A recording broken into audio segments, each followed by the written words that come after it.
ಅದರಲ್ಲಿ ವಿದ್ಯಾರ್ಥಿಗಳ ಜೀವನ ಏನು ಹಾಳಾದ ನಿಮ್ಮ ಸರ್ಕಾರ ಬೀಳಕ ಗ್ಯಾರಂಟಿ ಅದೇ. ಇವತ್ತಿಲ್ಲಿ ಬಂದಿನ ಅಂದ್ರೆ ನನಗೂ ಬೆಂಕಿ ಎತ್ತದಂತಾನೆ ಅರ್ಥ. ನೀವು ಹುಷಾರಾಗಿರ್ಬೇಕು. ಎಷ್ಟೋ ಬಡ ವಿದ್ಯಾರ್ಥಿಗಳು ಧಾರವಾಡ ಅಲ್ಲಿ ಇಲ್ಲಿ ಒಂದು ಹೋಟೆಲ್ನಲ್ಲಿ ಕೆಲಸ ಮಾಡ್ಕೊಂಡು ಲೈಬ್ರರಿಯಲ್ಲಿ ಕೂತ್ಕೊಂಡು ಓದ್ತಾ ಇದ್ದಾರೆ ಸರ್. 30 ವಯಸ್ಸಾದ್ರೂ ನಾವು ಇನ್ನೂ ಓದ್ತಾ ಇದೀವಿ ಸರ್. ಗೃಹ ಸಚಿವರೇ, CM ಅವರೇ, ನಿಮಗೆ ಒಂದಿಟ್ಟು ಕನಿಕರ ಇಲ್ವಾ? ಒಂದಿಟ್ಟಾದ್ರೆ ಮಾನವೀಯತೆ ಇದೆಯಾ ಸರ್? ಮದುವೆ ಇಲ್ಲ, ನಮ್ಮ ತಾಯಿ ತಂದೆಗೆ ವಯಸ್ಸಾಗಿ ಹೋಯ್ತು ಸರ್.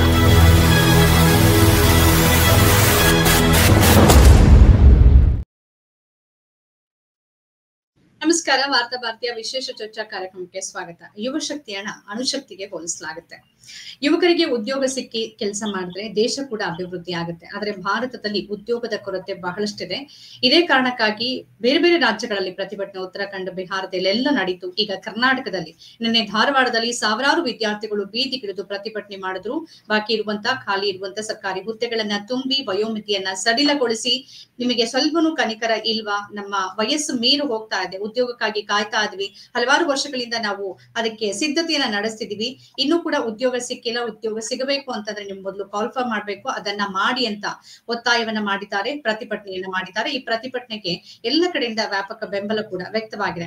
ಯಾವುದೇ ಸರ್ಕಾರಗಳಿದ್ರೂ ಕೂಡ ಈ ರೀತಿಯ ನೇಮಕಾತಿಗಳನ್ನ ಕೆಲವು ಸಂದರ್ಭಗಳಲ್ಲಿ ತಡೆ ಹಿಡಿತಾರೆ. ಅದಕ್ಕೆ ಬೇರೆ ಬೇರೆ ಕಾರಣಗಳಿರುತ್ತೆ. ಈ ಸಂದರ್ಭದಲ್ಲಿ ಇಲ್ಲಿ ಮೀಸಲಾತಿ ವಿಚಾರವನ್ನ ಇಲ್ಲಿ ತನಕ ತಂದಿದ್ರು, ಅದೆಲ್ಲವೂ ಒಂದ್ ಹಂತಕ್ಕೆ ಬಗೆಹರಿದಿದೆ.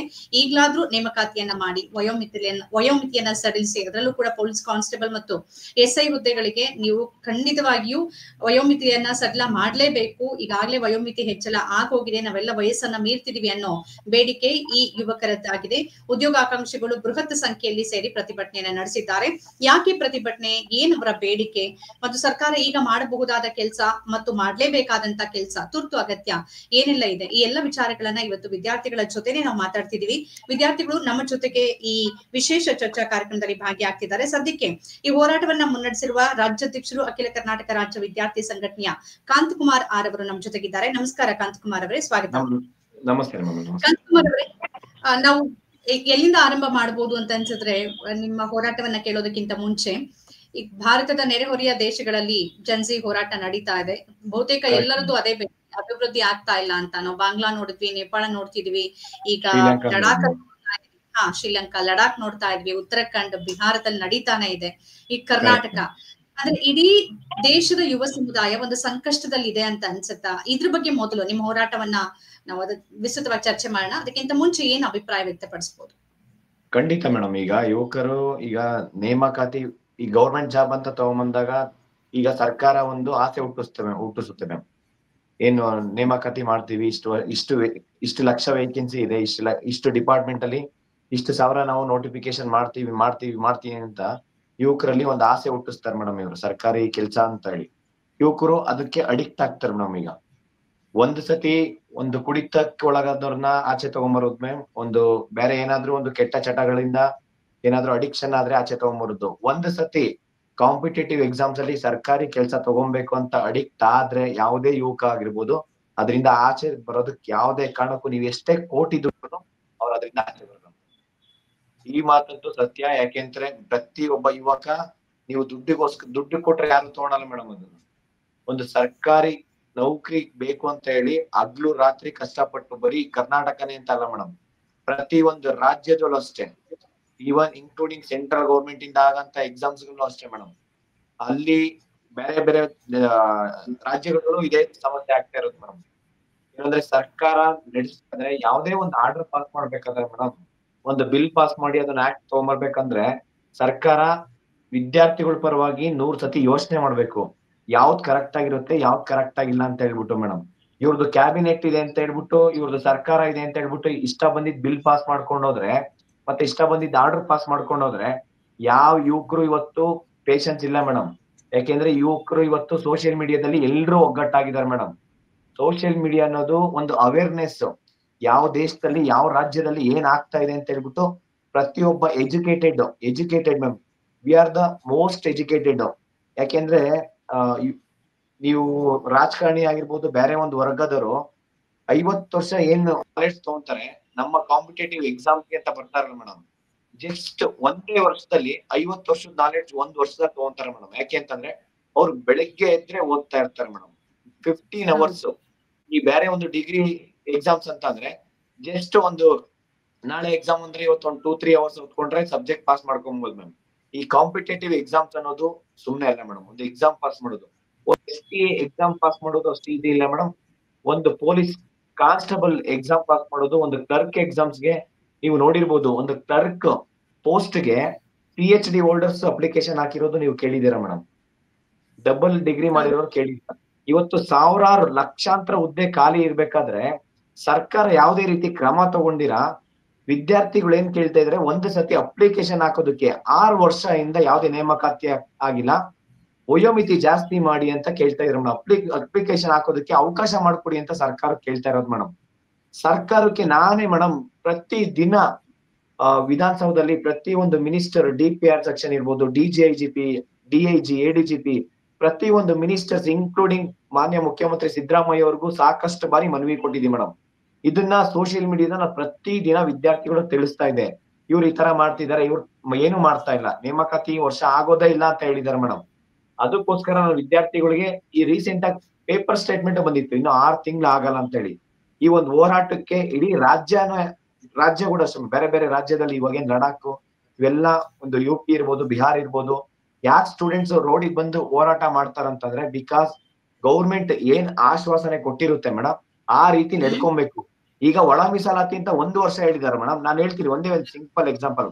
2 ಈಗ ಕಾಂಗ್ರೆಸ್ ಸರ್ಕಾರ ಬರೋದಕ್ಕೂ ಮುಂಚೆ ನಾನ್ ಸರ್ಕಾರಕ್ಕೆ ನಾನು ಮನವಿ ಮಾಡ್ಕೊಳೋ ಏನಪ್ಪಾ ಅಂತಂದ್ರೆ, 1 ವರ್ಷದಲ್ಲಿ 1 ಲಕ್ಷ ನೇಮಕಾತಿ ಫಿಲ್ ಮಾಡ್ತೀನಿ ಅಂತ ಹೇಳಿದ್ರಲ್ಲ ಮೇಡಮ್. ನಾವ್ ಅದನ್ನೇ ಕೇಳ್ತಾ ಇರೋದು ಮೇಡಮ್. ಈಗ ಅವ್ರು ಏನ್ ಹೇಳಿದಾರೆ ಆ ರೀತಿ ನಡ್ಕೊಂಡ್ಲಿ ಅಂತ ನಾವು ಕೇಳ್ತಾ ಇರೋದಷ್ಟೇ. ನಾವು ಪ್ರಶ್ನೆ ಮಾಡ್ತಾ ಇದೀವಿ. ಸರಿ ಆಯ್ತು, ನೀವು ಪ್ರಶ್ನೆ ಮಾಡೋದು ಸರಿ ಇದೆ. ಯಾಕೆಂದ್ರೆ ಕಷ್ಟಪಟ್ಟು ಪೇರೆಂಟ್ಸ್ ನಿಮ್ ಕಲ್ಸಿರ್ತಾರೆ, ನೀವು ಕೂಡ ವರ್ಷಾನ್ಗಟ್ಲೆ ಪ್ರಿಪೇರ್ ಆಗಿರ್ತೀರಿ. ಈಗ ಹುದ್ದೆಗಳೇ ಸಿಗ್ಲಿಲ್ಲ ಅಂತಂದ್ರೆ ಬದುಕು ನಡೆಯೋದು ಹೇಗೆ? ಸ್ಟೈಫೆಂಡ್ ತಗೊಂಡ್ ಬದುಕೋಕಂತೂ ಆಗೋದಿಲ್ಲಲ್ಲ. ಇಷ್ಟು ವರ್ಷ ಬದುಕೋಕ್ ಸಾಧ್ಯ ಆಗತ್ತೆ? ಆಗೋದಿಲ್ಲ. ಈಗ ಕರ್ನಾಟಕದ ವಿಚಾರಕ್ಕೆ ಬರೋದಾದ್ರೆ ನಿಮ್ ಪ್ರಕಾರ ಎಷ್ಟು ಹುದ್ದೆಗಳು ಖಾಲಿ ಆಗಿದೆ ಮತ್ತು ನಿಮ್ ಬೇಡಿಕೆ ಎಲ್ಲಾ ಹುದ್ದೆಗಳಿಗೆ ವಯೋಮಿತಿ ಸಡಲಿಕೆಗೆ ತಾವು ಆಗ್ರಹಿಸ್ತಾ ಇದ್ದೀರಾ ಅಥವಾ ಪೊಲೀಸ್ ಕಾನ್ಸ್ಟೇಬಲ್ SI ಹುದ್ದೆಗೆ ಮಾತ್ರನಾ? ತಮ್ಮ ಬೇಡಿಕೆ ಏನಿದೆ? ಮೇಡಮ್, ರಾಜ್ಯದ ಪ್ರತಿಯೊಂದು ಇಲಾಖೆಯಲ್ಲಿ 43 ಡಿಪಾರ್ಟ್ಮೆಂಟ್ ಇಂದ 2,76,386 ಹುದ್ದೆ ಖಾಲಿ ಇದೆ ಮೇಡಮ್. 2,76,386 ಹುದ್ದೆ 43 ಡಿಪಾರ್ಟ್ಮೆಂಟ್ ಇಂದ ಖಾಲಿ ಇರೋಂತ ಹುದ್ದೆಗಳು ಮೇಡಮ್. ಅದರಲ್ಲಿ ಟೀಚರ್ಸ್ ವೇಕೆನ್ಸಿ 70,727 ಹುದ್ದೆ ಖಾಲಿ ಇದೆ ಮೇಡಮ್. ಪೊಲೀಸ್ ಡಿಪಾರ್ಟ್ಮೆಂಟ್ ಅಲ್ಲಿ 20,000ಕ್ಕೂ ಅತಿ ಹೆಚ್ಚು ಹುದ್ದೆ ಖಾಲಿ ಇದೆ ಮೇಡಮ್. ಕಂದಾಯ ಇಲಾಖೆಯಲ್ಲಿ 11,000 ಹುದ್ದೆ ಖಾಲಿ ಇದೆ ಮೇಡಮ್. ಪಂಚಾಯತ್ ರಾಜ್ ಅದರಲ್ಲಿ ಸುಮಾರು 10,000ಕ್ಕೂ ಹೆಚ್ಚು ಹುದ್ದೆ ಖಾಲಿ ಇದೆ ಮೇಡಮ್. 11,000 ಹುದ್ದೆ ಖಾಲಿ ಇದೆ ಮೇಡಮ್. ಕೃಷಿ ಇಲಾಖೆಯಲ್ಲಿ ಸುಮಾರು ಒಂದು 7-8,000 ಹುದ್ದೆ ಖಾಲಿ ಇದೆ ಮೇಡಮ್. ಪಶು ಸಂಗೋಪನೆ ಅದರಲ್ಲೂ ಕೂಡ 10,000ಕ್ಕೂ ಹುದ್ದೆ ಜಾಸ್ತಿ ಖಾಲಿ ಇದೆ ಮೇಡಮ್. ಈ ತರ ಎಲ್ಲ ಪ್ರತಿಯೊಂದು ಡಿಪಾರ್ಟ್ಮೆಂಟ್ ಹೇಳ್ತಾ ಹೋದ್ರೆ 43 ಡಿಪಾರ್ಟ್ಮೆಂಟ್ ಇಂದ ಕನಿಷ್ಠ 2,76,386 ಹುದ್ದೆ ಖಾಲಿ ಇದಾವೆ ಮೇಡಮ್. ಈ ಹುದ್ದೆ ಇವತ್ತಿನೇನಿದಲ್ಲ ಪ್ರತಿ ಬಜೆಟ್ ಅಲ್ಲೂ 2.5 ಲಕ್ಷ ಇದ್ದಿದ್ದು ಲಾಸ್ಟ್ 2 ಇಯರ್ಸ್ ಬೇಕು, ಇವಾಗ 26,000 ಹುದ್ದೆ ಜಾಸ್ತಿ ಆಗಿದೆ ಮೇಡಮ್. ಪ್ರತಿ ವರ್ಷ 25,000, 30,000, 50,000 ಆಡ್ ಆಗ್ತಾನೆ ಹೋಗ್ತಾ ಇದೆ ಮೇಡಮ್. ಇದು ಖಾಲಿ ಹುದ್ದೆಗಳ ಸಂಖ್ಯೆ ಎವ್ರಿ ಇಯರ್ ರಿಟೈರ್ಮೆಂಟ್ ಆಗ್ತಾನೆ ಇದೆ ಮೇಡಮ್. ಎವ್ರಿ ಡೇ ರೇಷಿಯೋ ಯಾಕೆ ಬ್ಯಾಲೆನ್ಸ್ ಆಗ್ತಿಲ್ಲ? ಇದು ಮೀಸಲಾತಿ ಕಾರಣಕ್ಕಾಗಿನೇ ಇದನ್ನ ತಡೆ ಹಿಡಿಯಲಾಗಿದೆ ಮೇಡಮ್. ನಾನು ಹೇಳ್ತಾ ಇದೀನಿ ಸರ್ಕಾರಕ್ಕೆ ಲಾಸ್ಟ್ 1 ವರ್ಷದಿಂದನೂ ಹೇಳ್ತಾ ಇದೀನಿ ಮೇಡಮ್, ಮೀಸಲಾತಿ ಒಳಗೊಂಡಂತೆ ನೀವು ನೇಮಕಾತಿ ಪ್ರಕ್ರಿಯೆ ಪ್ರಾರಂಭ ಮಾಡಿ. ನೀವು ಯಾವ್ದಾವ್ದಕ್ಕೂ ಒಂದು ಆರ್ಡರ್ ಪಾಸ್ ಮಾಡ್ತೀರಾ, ಯಾವ್ದಾವ್ದು ಬ್ಯಾಡದೇ ಇರೋದಕ್ಕೆ ಒಂದು ಬಿಲ್ ಪಾಸ್ ಮಾಡಿ ಆಕ್ಟ್ ಮಾಡ್ತೀರಾ, ಬ್ಯಾಡದೇ ಇರೋದಕ್ಕೆಲ್ಲ. ಅದು ವಿದ್ಯಾರ್ಥಿಗಳು ಸಂಬಂಧಪಟ್ಟಂಗೆ ಈ ಒಂದು ಆರ್ಡರ್ ಕ್ಯಾಬಿನೆಟ್ ಅಲ್ಲಿ ಇರ್ಬೋದು, ಅಸೆಂಬ್ಲಿಯಲ್ಲಿ ಇರ್ಬೋದು, ನೀವು ಒಂದು ಆರ್ಡರ್ ಪಾಸ್ ಮಾಡಿ ಒಳ ಮೀಸಲಾತಿಗೆ ಒಳಗೊಂಡಂತೆ ಎಲ್ಲಾ ನೇಮಕಾತಿ ಪ್ರಕ್ರಿಯೆ ಪ್ರಾರಂಭ ಮಾಡ್ತೀವಿ, ಕೊನೆ ಹಂತದಲ್ಲಿ ನಾವು ಇದನ್ನ ಒಳ ಮೀಸಲಾತಿಗೆ ಒಳಪಟ್ಟಿರುತ್ತೆ ಅಂತ ಹೇಳಿ ಒಂದೇ ಒಂದು ಪೇಜ್ ಅಲ್ಲಿ ಆರ್ಡರ್ ಪಾಸ್ ಮಾಡಿದ್ರೆ ಯಾರು ಬೇಡ ಅಂತ ಹೇಳ್ತಾರೆ ಮೇಡಮ್ ಇಲ್ಲಿ ವಿದ್ಯಾರ್ಥಿಗಳು? ಇನ್ಕ್ಲೂಡಿಂಗ್ ಒಳ ಮೀಸಲಾತಿ ಬೇಕು ಅಂದರೂ ಕೂಡ ನಮಗೆ ಒಳ ಮೀಸಲಾತಿ 1-2 ಪೋಸ್ಟ್ ಅಲ್ಲ, ನಮಗೆ ಏನಂದ್ರೆ ನಮಗೆ ನೇಮಕಾತಿ ಆಗೋದು ಇಂಪಾರ್ಟೆಂಟ್ ಅಂತ ಹೇಳ್ತಾರೆ ಮೇಡಮ್ ಎಷ್ಟೋ ವಿದ್ಯಾರ್ಥಿಗಳು. ಆದ್ರೆ ಎಲ್ಲಾ ವಿದ್ಯಾರ್ಥಿಗಳಿಗೆ ಅನುಕೂಲ ಆಗ್ಲಿ ಅಂತಾನು ನಾನು ಹೇಳೋದೇನಂತಂದ್ರೆ, ಒಳ ಮೀಸಲಾತಿ ಒಳಗೊಂಡಂತೆ ನಾನು 1 ವರ್ಷದಿಂದ ಕೇಳ್ಕೊಂತ ಇದೀವಿ ಒಂದು ರಾಜ್ಯ ಸರ್ಕಾರಕ್ಕೆ. ಆಗಿರೋ ಎಕ್ಸಾಮ್ಸ್ ಕೂಡ ಕ್ಯಾನ್ಸಲ್ ಮಾಡ್ತಾ ಇದ್ದಾರೆ ಮೇಡಮ್ ಈ ಸರ್ಕಾರ. ಕಾಂತಕುಮಾರ್ ಅವರೇ, ಈಗ ಪೊಲೀಸ್ ಕಾನ್ಸ್ಟೇಬಲ್ ಮತ್ತು ಬೇರೆ ಬೇರೆ ಇಲಾಖೆಯಲ್ಲಿ ಬಾಕಿ ಇರುವ ನೀವೇ ಹೇಳಿದಾಗೆ ಸುಮಾರು 2,76,380 ಹುದ್ದೆಗಳಂತ ಏನ್ ಹೇಳ್ತಾ ಇದ್ರಿ, ನಿಮ್ಗೆ ಪ್ರಮುಖವಾಗಿ ನಿಮ್ಮ ಬೇಡಿಕೆ ಏನಿದೆ? ವಯೋಮಿತಿಯನ್ನ ಸಡಿಲ ಮಾಡಿ ಅಂತ. ಯಾವ್ಯಾವ ವರ್ಗಗಳಿಗೆ ಎಷ್ಟೆಷ್ಟು ಸಡಿಲಿಕೆಗೆ ಆಗ್ರಹ ಇದೆ ತಮ್ದು ವಿದ್ಯಾರ್ಥಿಗಳದ್ದು? ಮೇಡಮ್, ಪೊಲೀಸ್ ಕಾನ್ಸ್ಟೇಬಲ್ದು ಮಾನ್ಯ ಮುಖ್ಯಮಂತ್ರಿ ಸಿದ್ದರಾಮಯ್ಯನವರು 3 ವರ್ಷ ಮುಂಚೆ ನಾವು 5-6 ವರ್ಷ ಮುಂಚೆ ಪೊಲೀಸ್ ಕಾನ್ಸ್ಟೇಬಲ್ ವಯೋಮಿತಿ, ಪೊಲೀಸ್ ಕಾನ್ಸ್ಟೇಬಲ್ ಮತ್ತೆ PS 2 ಕಾಯಂ ಆಗಿ 33 ವರ್ಷ SC ST ಮತ್ತೆ OBC ಅವರಿಗೆ 33 ವರ್ಷ, ಜನರಲ್ ಮೆರಿಟ್ ಗೆ 30 ವರ್ಷ ಕಾಯಂ ಮಾಡಿ ಅಂತ ಕೇಳಿದ್ವಿ ಮೇಡಮ್. 3 ವರ್ಷ ಮುಂಚೆನೆ ಮಾನ್ಯ ಮುಖ್ಯಮಂತ್ರಿ ಸಿದ್ದರಾಮಯ್ಯ ಸರ್ ಲೆಟರ್ ಬರ್ದಿದ್ರು ಬೊಮ್ಮಾಯಿ ಅವರಿಗೆ. ಅಂದ್ರೆ ಅವಾಗ್ಲೇ ಅವರು ಅಪೋಸಿಷನ್ ಲೀಡರ್ ಇರ್ಬೇಕಾದ್ರೆ ಲೆಟರ್ ಬರೀತಾರಂತ ಅಂದ್ರೆ, ಇವಾಗ ಅವ್ರದೇ ಸರ್ಕಾರ ಬಂದಾದ್ಮೇಲೆ ಅವರು ಕೂಡ ಟ್ವೀಟ್ ಮಾಡಿದ್ದಾರೆ 27ರಿಂದ ನಾವು 33 ವರ್ಷ ಮಾಡ್ತೀವಿ ಅಂತ ಹೇಳಿದ್ಮೇಲೆ. ಅದನ್ನ ಫಾಲೋ ಮಾಡ್ಬೇಕಾಗಿರೋದು ಮಾನ್ಯ ಗೃಹ ಸಚಿವರು ಪರಮೇಶ್ವರ್ ಸರ್. ಅವ್ರನ್ನ ಹೋಗಿ ಮನವಿ ಮಾಡ್ಕೊಂಡು ಕೇಳಿದಾಗ ವಿದ್ಯಾರ್ಥಿಗಳು, ನಾವೇ ಸಂಘಟನೆಯಿಂದ ಹೋಗಿ ಕೇಳಿದಾಗ ಯಾರು ಹೇಳಿದಾರ ಅವ್ರ ಹತ್ರ ಹೋಗಿ ಮಾಡಿಸ್ಕೊಳ್ಳಿ ಅಂತ ಹೇಳ್ತಾರೆ ಮೇಡಮ್ ಅವರು. ಅಂತ ಅಂದ್ರೆ ಇವತ್ತು ರಾಜ್ಯದಲ್ಲಿ ನೋಡಿ ಆ ಮಹಿಳೆ ಏನ್ ಅಳ್ತಾ ಇದಾರಲ್ಲ ಮೇಡಮ್, ಇವತ್ತು ಫೋನ್ ಮಾತಾಡ್ಕೊಂಡು ಆ ವಿದ್ಯಾರ್ಥಿಗಳೆಲ್ಲ ಈ ಬೆಂಗಳೂರು ಬಂದು, ಬೆಂಗಳೂರಲ್ಲಿ ಇಲ್ಲಿ ರೈಲ್ವೆ ಸ್ಟೇಷನ್ ಮತ್ತೆ ಅಲ್ಲಿ ಸಿದ್ಧಗಂಗಾ ಮಠದಲ್ಲಿ ಉಳ್ಕೊಂಡು ರಾತ್ರಿ ಅಂದ್ರೆ ತಿಂಗಳಾನ್ಗಟ್ಲೆ ಇಲ್ಲಿ ಬಂದು ಬೆಂಗಳೂರು ಎಲ್ಲಾ ಪ್ರತಿ ಒಬ್ಬರು ಮಿನಿಸ್ಟರ್ಸ್ಗೆ ಇರಬರ ಒಂದು ರಿಕ್ರೂಟ್ಮೆಂಟ್ ಅಲ್ಲಿ ಎಲ್ಲಾರ್ಗು ಮನವಿ ಕೊಟ್ಟು ಅವರು ಇವತ್ತಾಗುತ್ತೆ ನಾಳೆ ಆಗುತ್ತೆ ಅಂತ ಕೇಳ್ತಾ ಇದ್ರು ಮೇಡಮ್. ಅಂದ್ರೆ ಆಲ್ಮೋಸ್ಟ್ 3 ವರ್ಷದಿಂದ ಲೆಟರ್ ಕೊಡ್ತಾನೆ ಇದಾರೆ ಮೇಡಮ್. ಈ ಸರ್ಕಾರ ಬಂದಾಗಿಂದ ಎರಡು ವರ್ಷದಿಂದ ಎಲ್ಲಾ ಮಿನಿಸ್ಟರ್ಸ್ಗೆ ಲೆಟರ್ ಕೊಟ್ಟು ಇಲ್ಲಿವರೆಗೂ ಯಾವುದೇ ರೀತಿ ಸರ್ಕಾರ ಸ್ಪಂದಿಸಿಲ್ಲ ಮೇಡಮ್. ಮುಖ್ಯವಾಗಿ ಪೊಲೀಸ್ ಕಾನ್ಸ್ಟೇಬಲ್ ವಯೋಮಿತಿ SC ST ಮತ್ತೆ OBC ಗೆ 33 ಇಯರ್ಸ್, ಜನರಲ್ ಮೆರಿಟ್ ಗೆ 30 ಇಯರ್ಸ್ ಮಾಡ್ಬೇಕು. ಮತ್ತೆ PSI ವಯೋಮಿತಿ ಮೇಡಮ್ 545 ಮತ್ತೆ 402 ಯಾರೆಲ್ಲ ಪರೀಕ್ಷೆ ಅಟೆಂಡ್ ಮಾಡಿದ್ದಾರೆ ಅವರಷ್ಟು ಜನಕ್ಕೆ ಒಂದು ಟೈಮ್ ಅವರಿಗೆ ಅವಕಾಶ ಮಾಡ್ಕೊಡ್ಲೇಬೇಕು ಮೇಡಮ್. ಇಲ್ಲೆರಡು ಅಪ್ಲಿಕೇಶನ್ ಹಾಕೋದಕ್ಕೆ ಅವಕಾಶ ಮಾಡ್ಕೊಡ್ತಾ ಇರೋದಷ್ಟೇ ಇವರು ಸರ್ಕಾರ. ಇವರು ಒಂದ್ಸತಿ ಅಪ್ಲಿಕೇಶನ್ ಮಾಡೋದಕ್ಕೆ ಅವಕಾಶ ಮಾಡ್ಕೊಡಿ ಅಂತ ನಾವು ಕೇಳ್ತಾ ಇರೋದು. ಅಪ್ಲಿಕೇಶನ್ ಹಾಕದ್ಮೇಲೆ ಫಿಸಿಕಲ್ ಟೆಸ್ಟ್ ಇರುತ್ತೆ ಮತ್ತೆ ರಿಟರ್ನ್ ಎಕ್ಸಾಮ್ಸ್ ಇರುತ್ತೆ. ಅದ್ರಲ್ಲಿ ಅವ್ರ ಕೇಪಬಲ್ ಏನಿದೆ ಅಂತ ವಿದ್ಯಾರ್ಥಿಗಳು ತೋರಿಸ್ತಾರೆ ಮೇಡಮ್. ಅವ್ರು ತುಂಬಾ ಲಾಸ್ಟ್ 5 ವರ್ಷದಿಂದ ಯಾವುದೇ ರೀತಿ ನೇಮಕಾತಿ ಆಗಿಲ್ಲ. PSI ಮತ್ತೆ ಪೊಲೀಸ್ ಕಾನ್ಸ್ಟೇಬಲ್ದು ಯಾವುದೇ ರೀತಿ ನೇಮಕಾತಿ ಆಗಿಲ್ಲ. ಇದು PC ಮತ್ತೆ PSI ಬಿಟ್ರೆ ಇತರ ಎಲ್ಲಾ ನೋಟಿಫಿಕೇಶನ್ಸ್ ಗೆ ವಯೋಮಿತಿ ಯಾಕೆ ಜಾಸ್ತಿ ಮಾಡ್ಬೇಕು ಅಂತಂದ್ರೆ ನಾನು ಹೇಳ್ತೀನಿ ನೋಡಿ ಮೇಡಮ್. ಕೋವಿಡ್ ಅಂತ ಹೇಳಿ 2-3 ವರ್ಷ ಯಾವುದೇ ನೇಮಕಾತಿ ಆಗಿಲ್ಲ. ಎಲೆಕ್ಷನ್ ಇಯರ್ ಅಂತ ಹೇಳ್ಬಿಟ್ಟು 1 ವರ್ಷ ಯಾವುದೇ ನೇಮಕಾತಿ ಆಗಿಲ್ಲ. ಈ ಒಳ ಮೀಸಲಾತಿ ಅನ್ಬಿಟ್ಟು 1.5 ವರ್ಷದಿಂದ ಯಾವುದೇ ನೇಮಕಾತಿ ಆಗಿಲ್ಲ. ಟೋಟಲ್ 4.5 5 ವರ್ಷ ಆಯ್ತಲ್ಲ ಮೇಡಮ್. ಇವ್ರು 6 ವರ್ಷದಿಂದ ನೇಮಕಾತಿ ಯಾವ್ದು ಮಾಡಿಲ್ಲ. ಬಟ್ ಆದ್ರೆ ಇವರು ನೆಪಗಳು ಹೇಳ್ಕೊಂಡೆ 4.5 ವರ್ಷದಿಂದ ಯಾವ್ದು ಇಲಾಖೆಯಿಂದ ನೋಟಿಫಿಕೇಶನ್ ಮಾಡಿಲ್ಲ. ನಾನು ಕನಿಷ್ಠ ಅಂತಂದ್ರು ಲಾಸ್ಟ್ ಜುಲೈ 24 ಅಂದ್ರೆ ಲಾಸ್ಟ್ ಇಯರ್ ಅಲ್ಲಿ ಜುಲೈಯಲ್ಲಿ 3 ವರ್ಷ ವಯೋಮಿತಿ ನಾನೇ ಪ್ರತಿಯೊಂದು ಮಿನಿಸ್ಟರ್ಸ್ CM ಎಲ್ಲರ ಹತ್ರ ಮನವಿ ಮಾಡ್ಕೊಂಡು 3 ವರ್ಷ ವಯೋಮಿತಿ ಜಾಸ್ತಿ ಮಾಡಿದ್ರು ಮೇಡಮ್. ಓಕೆನಾ, ಕ್ಯಾಬಿನೆಟ್ ಇಂದ ಆ ವಯೋಮಿತಿ ಜಾಸ್ತಿ ಮಾಡಿ ಒಂದೇ ತಿಂಗಳಲ್ಲಿ ಒಳ ಮೀಸಲಾತಿ ಅಡ್ಡ ಬಂತು ಮೇಡಮ್. 1 ವರ್ಷದಿಂದ ಅಂದ್ರೆ 28/10/2024 ಒಂದು ಕ್ಯಾಬಿನೆಟ್ ಅಲ್ಲಿ ಆರ್ಡರ್ ಮಾಡ್ತಾರೆ ಮೇಡಮ್. ಅಂದ್ರೆ ಮುಂದೆ ಯಾವುದೇ ಒಳ ಮೀಸಲಾತಿ ಬರೋವರೆಗೂ ಯಾವ್ದು ನೋಟಿಫಿಕೇಶನ್ ಮಾಡಬಾರ್ದು ಅಂತ ಹೇಳಿ. ಅದಾದ್ಮೇಲೆ ಯಾವ್ದು ನೋಟಿಫಿಕೇಶನ್ ಮಾಡಬಾರ್ದು ಅಂದ್ರೆ ಏಜ್ ರಿಲ್ಯಾಕ್ಸೇಷನ್ 3 ವರ್ಷ ಅವಾಗ್ಲೇ ಕೊಟ್ಟಿದ್ರು. ಅದು ನೆಕ್ಸ್ಟ್ 1 ಇಯರ್ ತನಕ ಅದು ವ್ಯಾಲಿಡ್ ಇತ್ತು ಮೇಡಮ್.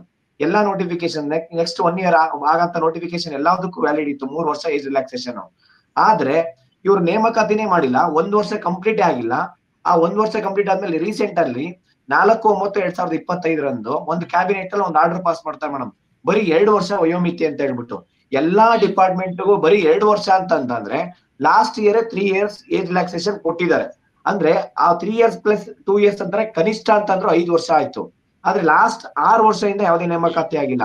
ಇವರು 5 ವರ್ಷ ನೀವ್ ಹೇಳೋದು ಕಾಂತಕುಮಾರ್ ಅವರೇ 3 ವರ್ಷ ಮತ್ತೆ ಮೊನ್ನೆ ಕ್ಯಾಬಿನೆಟ್ ಅಲ್ಲಿ ಆಗಿದ್ದು ಸೇರಿ 5 ವರ್ಷ ರಿಲ್ಯಾಕ್ಸೇಷನ್ ಕೊಟ್ಟಿದಾರಾ ಅಥವಾ 3 ವರ್ಷ ವಾಪಸ್ ತಗೊಂಡು ಬರೀ 2 ವರ್ಷ ಮಾತ್ರ ಕೊಟ್ಟಿದಾರಾ? ಮೇಡಮ್ ನಾನು ಅದನ್ನೇ ಅವರಿಗೆ ಕನ್ವಿನ್ಸ್ ಮಾಡಿದ್ವಿ ಮೇಡಮ್. DPR ಸೆಕ್ಷನ್ ಅಲ್ಲಿ ಜಗದೀಶ್ ಸರ್ ಇರ್ಬೋದು, ಎಲ್ಲಾ ಇಲಾಖೆಯಿಂದ ಮತ್ತೆ ಡಿಪಾರ್ಟ್ಮೆಂಟ್ ಮಿನಿಸ್ಟರ್ಸ್ ಎಲ್ಲಾರ್ಗು ಹೇಳಿದೀವಿ, ಪ್ರತಿಯೊಬ್ಬರಿಗೂ ಲೆಟರ್ ಕೊಟ್ಟಿದೀವಿ. ಬರೀ 2 ವರ್ಷ ಅಂತ ಅಂದ್ರೆ ಲಾಸ್ಟ್ 3 ವರ್ಷ ನೀವು ಕೊಟ್ಟಿದ್ದೀರಾ. ನಾವು ಕೋರ್ಟ್ ಹೋದ್ರೂ ವ್ಯಾಲಿಡ್ ಇದೆ, ಕೋರ್ಟ್ ಅಲ್ಲಿ ಆದ್ರೂ ನಮಗೆ ನ್ಯಾಯ ಸಿಗುತ್ತೆ. ಆದ್ರೆ ಇನ್ನೊಂದ್ಸತಿ ನಾವು ಕೊಟ್ಟಿರೋ ಲೆಟರ್ಗೆ ಇನ್ನೊಂದ್ಸತಿ ಫೈಲ್ ಪುಟ್ ಅಪ್ ಮಾಡಿ ಕ್ಯಾಬಿನೆಟ್ ಅಲ್ಲಿ ಅಪ್ರೂವಲ್ ತಗೊಳ್ಳಿ. 5 ವರ್ಷ ವ್ಯಾಲಿಡ್ ಇದೆ. ಎಲ್ಲಾ ನೇಮಕಾತಿಗೆ 5 ವರ್ಷ ಕೊಡಿ. ಆದ್ರೆ ಪೊಲೀಸ್ ಕಾನ್ಸ್ಟೇಬಲ್ ಮತ್ತೆ PSI ಗೆ ಸಪರೇಟ್, ಪೊಲೀಸ್ ಕಾನ್ಸ್ಟೇಬಲ್ ಗೆ SC ST OBC ಗೆ 33 ಇಯರ್ಸ್, ಜನರಲ್ ಮೆರಿಟ್ ಗೆ 30 ಇಯರ್ಸ್ ಕೊಡಿ. PSI 545 ಮತ್ತೆ 402 ಯಾರು ಅಟೆಂಡ್ ಮಾಡಿದಾರೆ ಲಾಸ್ಟ್ ಟೈಮ್ 5 ವರ್ಷ ಮುಂಚೆ ಅಪ್ಲಿಕೇಶನ್ ಹಾಕಿದ್ದಾರೆ ಅವ್ರಿಗೆಲ್ಲರೂ ಇನ್ನೊಂದ್ಸತಿ ಅಟೆಂಪ್ಟ್ ಕೊಡಿ ಅಂತ ಕೇಳ್ತಾ ಇದೀವಿ ಮೇಡಮ್. ಅದ್ರ ಜೊತೆಲಿ ತುಂಬಾ ಇಂಪಾರ್ಟೆಂಟ್ ಏನಂದ್ರೆ 2,76,386 ಹುದ್ದೆ ಖಾಲಿ ಏನಿದಾವೆ ಮೇಡಮ್, ಅದು ಈ ಕೂಡಲೇ ಇವ್ರೇನ ಹೇಳ್ತಾರೆ ಅಂದ್ರೆ ಟೀಚರ್ಸ್ ಮಧು ಬಂಗಾರಪ್ಪ ಅವ್ರು ಇದಾರೆ ಮೇಡಮ್. ಅವರು ಶಿಕ್ಷಣ ಸಚಿವರಾಗಿ ನಮ್ ರಾಜ್ಯಕ್ಕೆ ಯಾಕಿದ್ದಾರೆ ಅಂತಾನೆ ಗೊತ್ತಾಗ್ತಾ ಇಲ್ಲ ಮೇಡಮ್. ದಿನಕ್ಕೊಂದೊಂದು ಹೇಳಿಕೆ ಕೊಡ್ತಾರೆ ಮೇಡಮ್ ಅವರು. ಏನಂದ್ರೆ ಒಂದ್ಸತಿ ಸ್ಟೇಟ್ಮೆಂಟ್ಸ್ ಕೊಡ್ತಾರೆ 5,000 ಹುದ್ದೆ ಖಾಲಿ ನೋಟಿಫಿಕೇಶನ್ ಮಾಡ್ತೀವಿ ಅಂತ, ಒಂದ್ಸತಿ 10,000 ಅಂತ ಹೇಳ್ತಾರೆ, ಒಂದ್ಸತಿ 20,000, ಮೊನ್ನೆ 20,000 ಅಂತ ಹೇಳಿದ್ದಾರೆ ಮೇಡಮ್. ಇನ್ನೊಂದ್ಸತಿ ಏನಾದ್ರು ಮಾಧ್ಯಮದವ್ರು ಏನಾದ್ರು ಕೇಳಿದ್ರೆ ಒಂದ್ 30,000 ವೇಕೆನ್ಸಿ ನಾವು ಕಾಲ್ ಮಾಡ್ತೀವಿ ಮುಂದಿನ ವಾರ, ನೆಕ್ಸ್ಟ್ ತಿಂಗಳು, ನೆಕ್ಸ್ಟ್ ನಾಳೆನೇ ಆಗುತ್ತೆ ಅನ್ನೋ ತರ ಹೇಳ್ತಾರೆ ಮೇಡಮ್. ನಾನು ಮಾಧ್ಯಮದವ್ರಿಗೆ ಒಂದು ಮನವಿ ಮಾಡ್ಕೊಂತೀನಿ ಮೇಡಮ್, ಈ ತರ ಶಿಕ್ಷಣ ಸಚಿವರು ಯಾವುದೇ ಕಾರಣಕ್ಕೂ ಮಾಧ್ಯಮದವರು ಯಾವುದೇ ಸ್ಟೇಟ್ಮೆಂಟ್ಸ್ ತಗೊಳೋದಕ್ಕೆ ಮುಂಚೆ ಡಿಪಾರ್ಟ್ಮೆಂಟ್ಗೆ ಒಂದ್ಸತಿ ಕನ್ಸರ್ನ್ ಮಾಡಿ ಮೇಡಮ್. ಯಾಕೆ ಹೇಳ್ತೀನಿ ಅಂತಂದ್ರೆ, ನಾನು principal secretary Lakshmi Mahesh madam ಅವ್ರನ್ನು ಮೀಟ್ ಮಾಡಿದ್ದೆ, ಕಮಿಷನರ್ ಆದಂತ ತ್ರಿಲೋಕ್ ಚಂದ್ರ